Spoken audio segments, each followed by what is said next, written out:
Hello and welcome to One Source Overseas. And today we have a very special guest, Ms. Tanvi Shinde. Tanvi is an international student. She's studying in university at a Gold Coast campus. She's gone for a course called Bachelors in International Tourism and Hospitality Management. And this is a small podcast for Indian hospitality students to understand the quality of education, the quality of life, and how things would change over a period of time if you study in Australia the hospitality management. So, welcome to One Source Overseas podcast, Tanvi. Uh, we would like to, highlight on certain aspects of international education. So, the first question to you is, how do you think the Griffith University is overall, and how's your experience, and what kind of amenities and facilities are you enjoying there? First of all, thank you for inviting me over. Most welcome.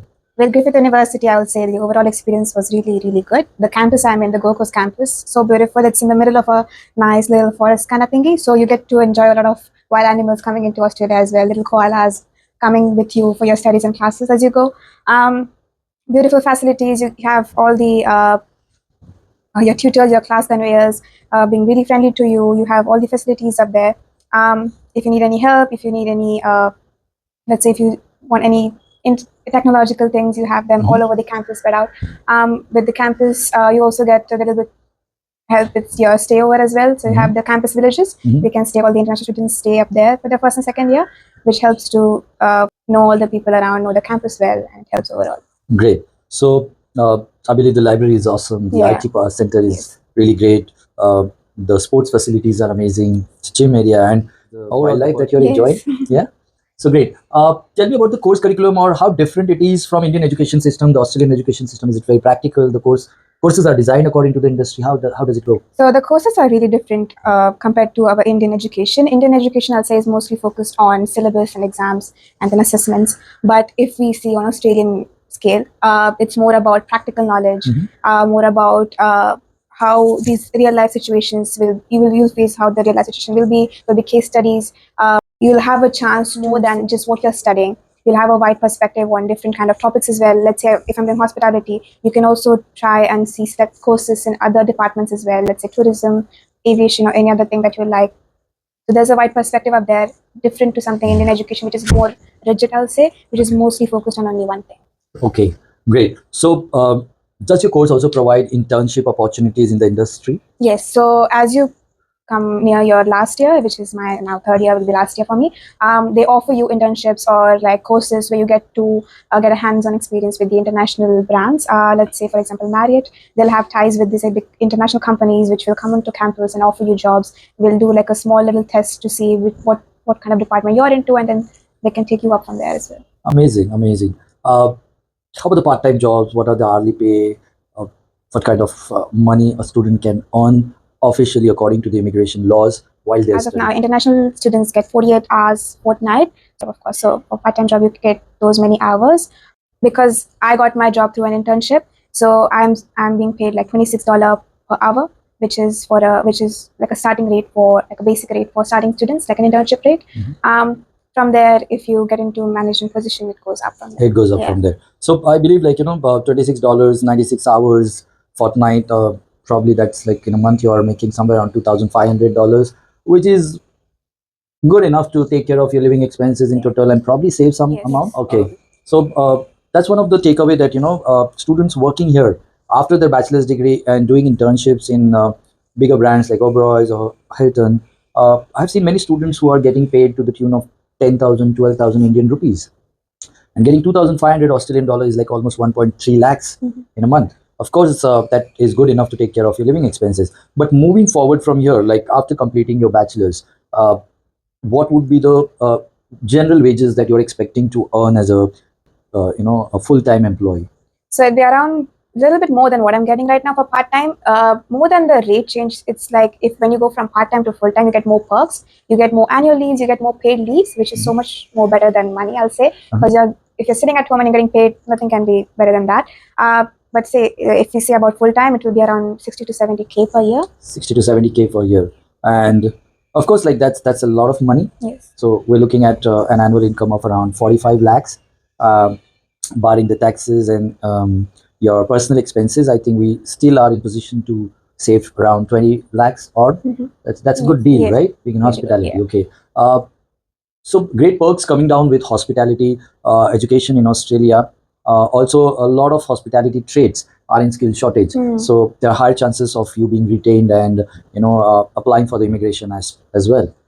Tell me something about you going 2 years back from here and Tanvi Shinde after 2 years, like 2022 versus 2024. What are the The Indian changes? society, we just get to learn what's around us. Like the old same thing. We go, we come back. There's nothing new we learn. But as we go out, we step into a new world. We don't just meet people from that country, but people from all over the world. So you're exposed to a lot of different cultures, and you get to know a lot of stuff. So which is not just wow, but inspiring as well to you. So when you grow up, you're like, oh, there are so many different aspects to the world, which is so much different than what I've been brought up with. So which is so good as you grow up, and especially for students which are like 18 to 19, they are freshly building their perspective. So when they go out, so good. So they get to learn a lot of new things as they grow. You become more confident. You learn to manage your finances on your own from a very young age. You get to live. Get to learn to live on yourself. To know where to go, what to do. Which is where you get to learn how to be independent, which is so important. Yes. Which I've not observed in a lot of Indian children. They are not really independent. Yeah. So you get to learn that as you step out. So you build a global perspective. You learn to be independent. You learn to manage your own Yes. finances, and you become responsible at an Yes. early age. Plus, getting a beautiful life, a quality of life definitely changes over there. So, what would be the takeaways for anybody who is working in India into hospitality field and someone who works in Australian hospitality field? What are the takeaways, like how it's going to be different in terms of not just income but the overall perspective? Like, Yes, I've observed a lot of people when you tell them you're studying hospitality in India, they just ask you, do you know how to cut onions? Hospitality is not just about cutting onions. absolutely, yeah. But working in Australia as a food and beverage attendant, you get a lot of respect. It doesn't matter what your role is, people respect you a lot, and they really respect the work you put in, the knowledge you have about that certain department you are in. So So you treated basically you're Yeah. treated really well, Yes. no matter which field you're working. Yes. Maybe the quality of life, I believe, Yeah. the air you breathe, the transport that you exercise. I think everything is like very different, Yes. and work-life balance. Yes. Is it important? Yes, it's very important because even as a part timer, the perks I get, it's like I get a paid leave, I get annual leave hours. As an intern in India, I'll say, even there are paid sick leaves. So people take your health, like they consider your health really important as well. So anything on work, if anything happens to you, they'll pay everything for you, which is so generous and kind of them as well. That's luxury Yes. for us. Yes. Yeah. So great. I think the overall experience that you had in Australia has been really elite, and you're really enjoying your time there. So you're still remaining with your last year of bachelor's. Yes. What are your plans? Because this is my last year of bachelor's, I'm thinking of working into more different international companies, trying out different departments, what I like, how it goes from there. So Okay. Okay. So you also intend to gain more work experience Yes. alongside your Yes. degree. Okay. So what are the fields that you would like to recommend to the upcoming students who are planning to come to Australia? What kind of fields to work in or specializations that they should consider after graduating so that they can work in those fields to earn better life and better perks? If we just talk about hospitality, I'd say front office is good as well. So you get to manage not just one department, but you get a knowledge of how the entire hotel runs. So you're basically managing the entire hotel, which is good. Secondly, if you are more skill based, if you like cooking and then nice little art, then I'll definitely say go for the culinary. That's like a beautiful art that you learn every day, the cuisines and everything. And if you like managing and operations, go for food and beverage. Nothing can go wrong with that because you learn to handle operations. You learn how to interact with guests. So it's really nice. You get to talk to people. If you love talking to people, go for food and beverage. Go for food and beverage. So three fields you recommend: food and beverage, or probably the front office, or the culinary. Yes. These are the three fields that you recommend. And how Tanvi Shinde has changed, like being an introvert, talking very less, and now that we're sitting here and doing this podcast, what kind of changes did you? Oh, I realized I never was an introvert. I really love talking to people. So when I went out and I got to know people, also love talking to me up there because people are really friendly in Australia. So if you can just go and strike a conversation with someone and they'll continue from there. So it's really nice. People are really friendly. So when you go out, you actually feel like talking to them. When you go past everyone, they'll smile and look at you, ask how was your day and everything. So it's very So that's very important that the locals over there should be very friendly and welcoming. So there are several countries in which are non-English speaking or in the European continent or in the West side where we have heard like people are not really warm, and even there was a time when Australia was criticized that people are not really welcoming. But I have been talking to a lot of students whom we have sent across to Australia, and I have heard that they have experienced the best of it. And they said that, even from day one, when they were traveling in the tram towards Yeah. their uni, people started helping them right from there. Yes. So they're that helpful. Yes. So breaking that myth that, Yeah. they're not rude, they're really welcome, isn't it? No, because Australians are really cute. And then the first time I stepped in Australia, I had people come and greet me. Hey, how are you? Have a good day. And I was not used to it. I was Exactly. like, why people are attacking me? Yeah, that was rude I for feel us. attacked. Yeah, that was rude for us. Why are you invading my privacy? But no, actually, people are really generous, really warm. They'll help you.